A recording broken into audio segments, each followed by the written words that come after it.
Brazil Argentina match নিয়ে জ্যোতিষী বিড়ালের সিদ্ধান্ত পরিবর্তন, দ্বিতীয়বারের মতো ফলাফল ফাঁস করল জ্যোতিষী বিড়াল। দর্শক, ব্রাজিল বনাম আর্জেন্টিনা ম্যাচে জয়ী হবে কোন দল, কয় গোল হবে এই ম্যাচে, সব প্রেডিকশন জানিয়ে দিন কমেন্টে। 2026 বিশ্বকাপ বাছাই পর্বের হাই ভোল্টেজ ম্যাচে মুখোমুখি হতে যাচ্ছে লাতিন ফুটবলের দুই পরাশক্তি ব্রাজিল ও আর্জেন্টিনা। সুপার ক্লাসিকোর এই ম্যাচটি অনুষ্ঠিত হবে আগামী 26 মার্চ বুধবার বাংলাদেশ সময় ভোর 6টায়।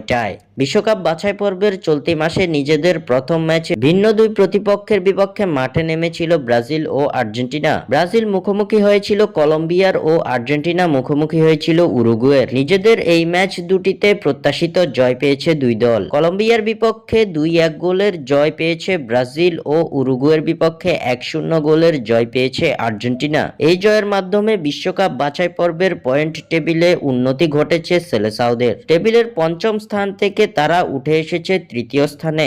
অন্যদিকে বরাবরের মতোই শীর্ষস্থানটা দখলে নিয়ে ধরাছোঁয়ার বাইরে আছে আলবিসেলেস্তারা। এদিকে সুপার ক্লাসিকোর এই ম্যাচের আগে ভক্তদের মাঝে চলছে তর্ক বিতর্ক, কে জিতবে এই মহারণ এ নিয়ে চলছে বিশ্লেষণ, যার ফলে এবার দ্বিতীয়বারের মতো এই ম্যাচের ফলাফল ফাঁস করল জ্যোতিষী বিড়াল। খেলার আগেই জ্যোতিষী বিড়াল জানিয়ে দিল ব্রাজিল আর্জেন্টিনা ম্যাচে বিজয়ী দলের নাম। জ্যোতিষী বিড়ালের সামনে রাখা হয়েছিল দুই দেশের পতাকা, যেখান থেকে জ্যোতিষী বিড়াল বেছে নিয়েছে এবার ব্রাজিলের পতাকাকে। আর্জেন্টিনাকে হারিয়ে সুপার ক্লাসিকো জিতে নিবে ব্রাজিল, যা দেখে হতাশ আর্জেন্টাইন ফ্যানরা।